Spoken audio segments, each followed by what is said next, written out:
Assalamualaikum warahmatullahi wabarakatuh. Anak-anak, hari ini kita akan mempelajari tentang perjuangan mempertahankan kemerdekaan Indonesia melalui diplomasi. Pengertian diplomasi itu sendiri adalah suatu kegiatan bernegosiasi atau berunding yang dilakukan oleh seorang diplomat atau perwakilan dengan pihak lain untuk mencapai suatu tujuan tertentu.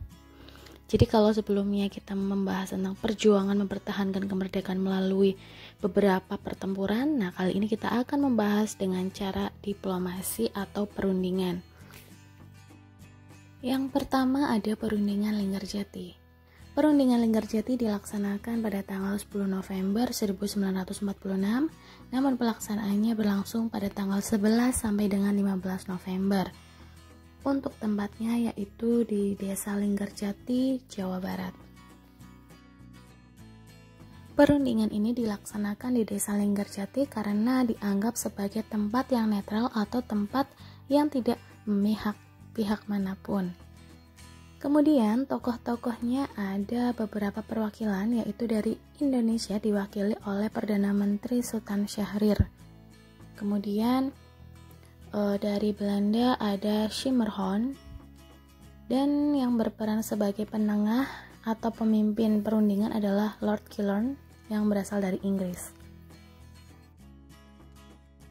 Setelah dilakukan perundingan, dicapai beberapa hasil. Yang pertama adalah Belanda mengakui secara de facto wilayah Republik Indonesia, yaitu Jawa, Sumatera, dan Madura.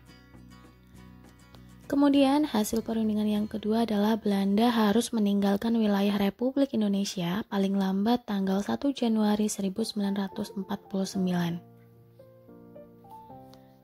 Kemudian hasil yang ketiga adalah pihak Belanda dan Indonesia sepakat membentuk negara RIS. RIS merupakan singkatan dari Republik Indonesia Serikat. Kemudian hasil yang keempat adalah dalam bentuk RIS, Indonesia harus tergabung dalam Persemakmuran Indonesia Belanda dengan mahkota negeri Belanda sebagai kepala Uni. Namun setelah dicapai hasil perundingan, Belanda justru menyatakan bahwa sudah tidak terikat lagi dengan perjanjian Linggarjati. Kemudian tanggal 21 Juli 1947 meletuslah agresi militer Belanda I. Hal ini merupakan akibat perbedaan penafsiran antara Indonesia dan Belanda. Jadi Belanda mengingkari hasil perjanjian Linggarjati.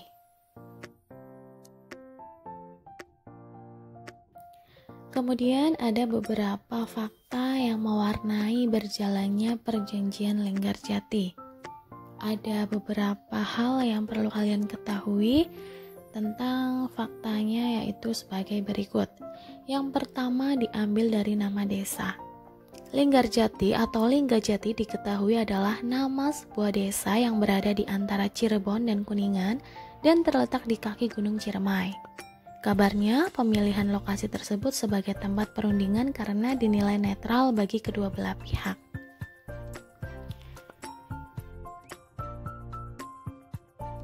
Selanjutnya perlu diketahui bahwa perjanjian Linggarjati itu merupakan upaya untuk menyelesaikan konflik antara Belanda dengan Indonesia.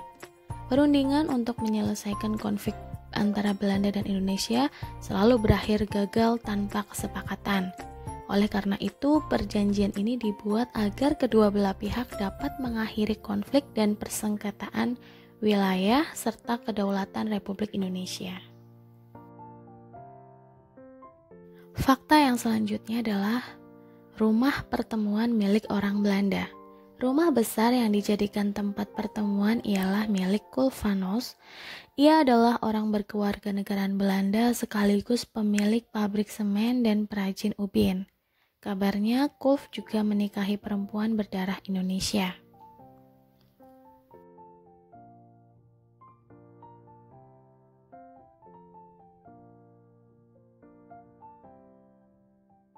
Fakta yang selanjutnya adalah Belanda memutuskan perjanjian secara sepihak. Dalam perjanjian ini pun terjadi pula pelanggaran, yakni pihak Belanda yaitu Gubernur Van Mook yang memutuskan perjanjian secara sepihak.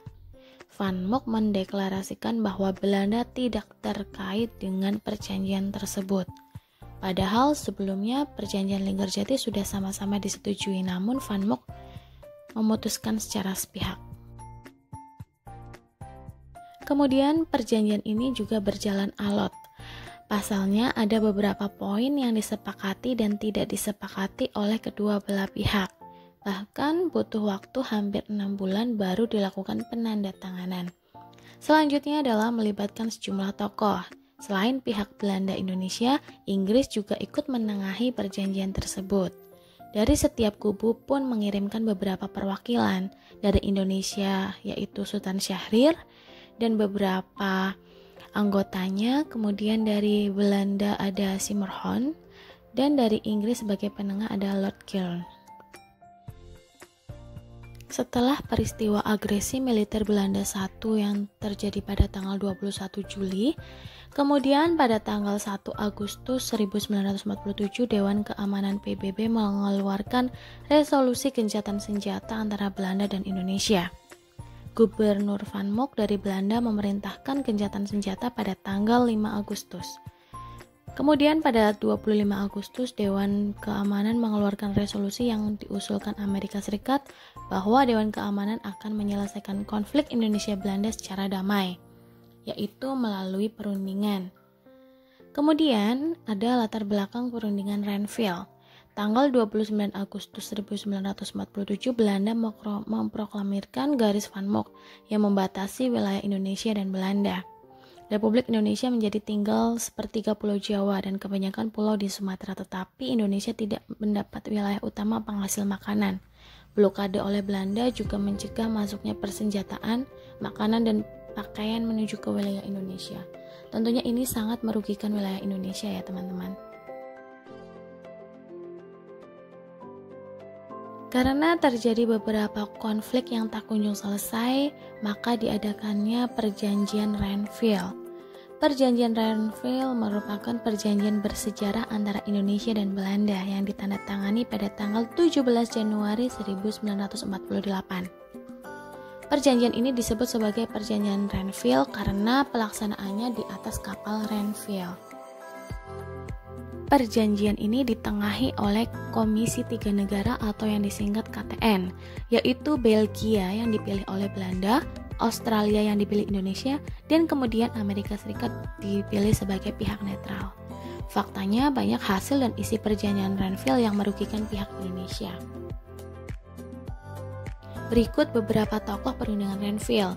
Dari Indonesia yaitu ada Amir Syarifuddin sebagai ketua. Kemudian dari Belanda ada R. Abdul Qadir Widjoyo Atmojo. Kemudian dari PBB berperan sebagai mediator diwakili oleh Frank Graham sebagai ketua. Kemudian ada beberapa isi perjanjian Renville. Yang pertama adalah pihak Indonesia menyetujui dibentuknya Negara Indonesia Serikat atau disingkat sebagai NIS.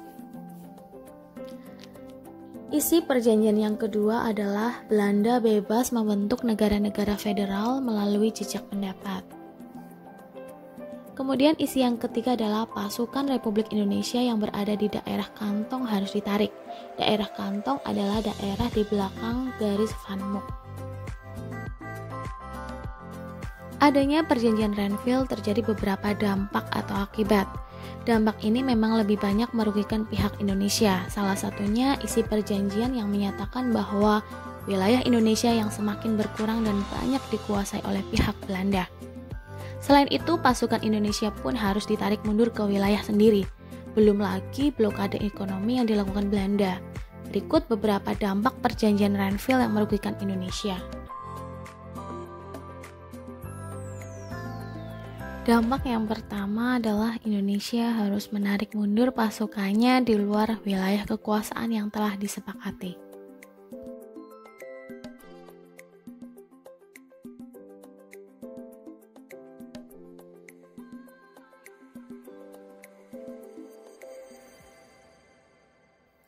Kemudian dampak yang kedua adalah semakin menyempitnya wilayah Republik Indonesia karena sebagian wilayahnya telah dikuasai oleh pihak Belanda.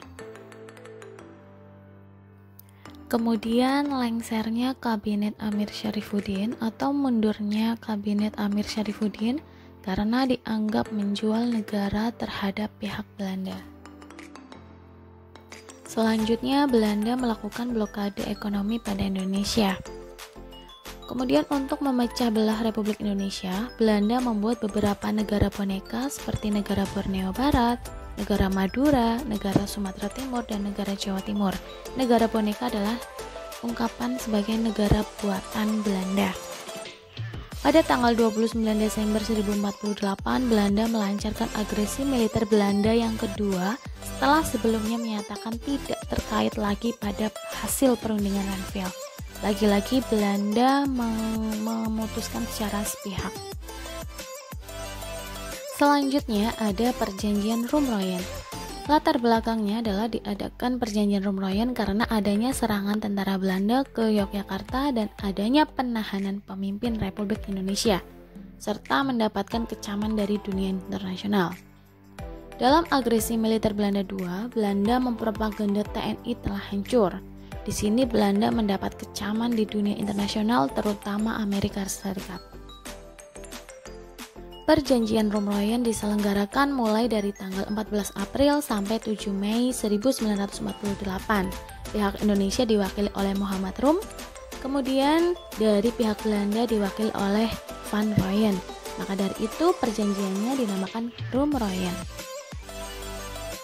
Masing-masing perwakilan memiliki beberapa anggota, seperti Muhammad Rum memiliki beberapa anggota yaitu Ali Sastro Amijoyo, Insinyur Juanda, Supomo, dan lain sebagainya. Kemudian dari Van Rooyen juga ada anggota seperti Blum, Jacob, Van, dan lain sebagainya.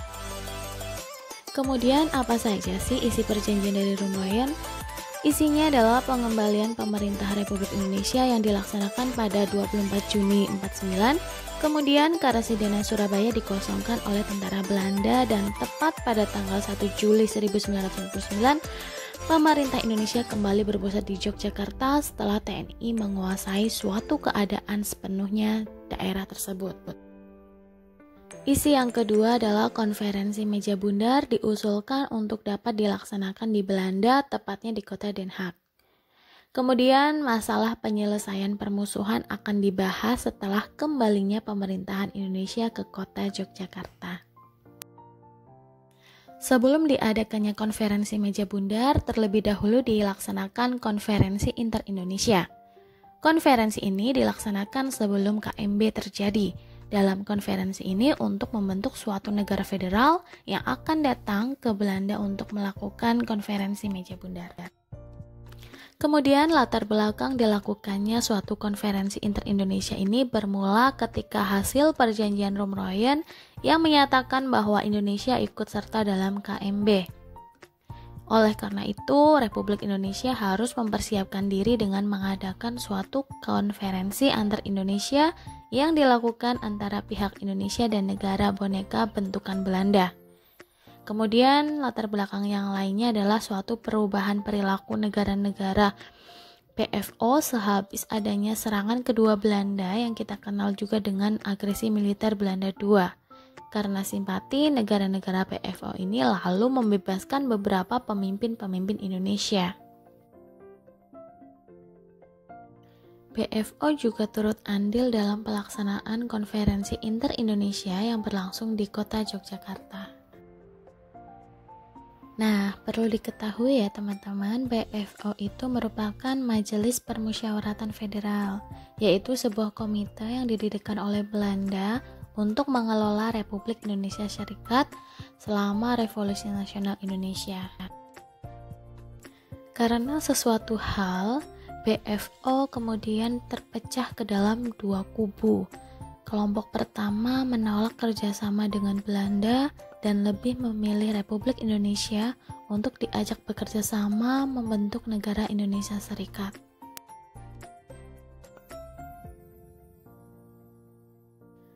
Kemudian ada tujuan dari diadakannya konferensi inter-Indonesia. Tujuan diadakannya konferensi inter-Indonesia ini ialah untuk membentuk suatu negara federal atau negara yang sanggup disebut dengan negara serikat, yang di dalamnya terdiri dari pemerintah pusat, provinsi, dan daerah. Setelah diadakannya konferensi inter-Indonesia, dicapailah beberapa hasil. Yang pertama adalah Angkatan Perang Republik Indonesia Serikat atau yang disingkat dengan APRIS merupakan angkatan perang nasional. Kemudian TNI merupakan kekuatan inti APRIS. Yang ketiga, pertahanan negara akan menjadi tugas dan hak pemerintahan Republik Indonesia Serikat atau RIS.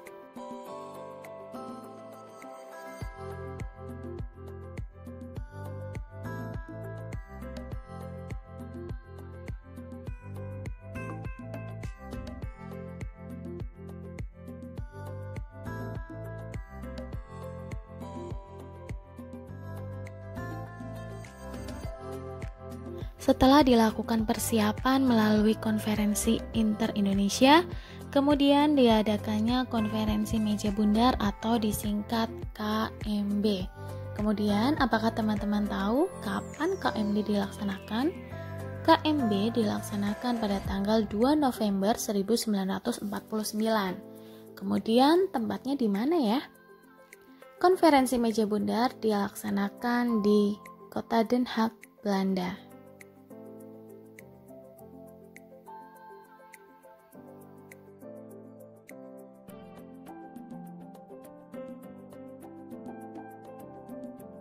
Setelah diadakannya konferensi, kemudian pada tanggal 2 November 1949 berhasil ditandatangani persetujuan dari KMB. Kemudian ada beberapa hasil dari KMB. Yang pertama adalah Belanda mengakui kedaulatan kepada Republik Indonesia Serikat pada bulan Desember 1949. Mengenai Irian Barat, penyelesaiannya ditunda 1 tahun setelah pengakuan kedaulatan. Antara Republik Indonesia Serikat dan Kerajaan Belanda akan diadakan hubungan Uni Indonesia Belanda yang akan diketuai oleh Ratu Belanda. Kemudian segera akan dilakukan penarikan mundur seluruh tentara Belanda dan pembentukan Angkatan Perang RIS atau APRIS dengan TNI sebagai intinya. Kemudian pada 27 Desember 1949, penyerahan kedaulatan Belanda terhadap Indonesia disahkan. Penyerahan dilakukan di 2 tempat, yakni di Jakarta dan di Amsterdam, Belanda. Itulah beberapa upaya mempertahankan kemerdekaan Republik Indonesia melalui upaya diplomasi atau perundingan. Meskipun beberapa kali Belanda memutuskan secara sepihak. Semoga bermanfaat. Wassalamualaikum warahmatullahi wabarakatuh.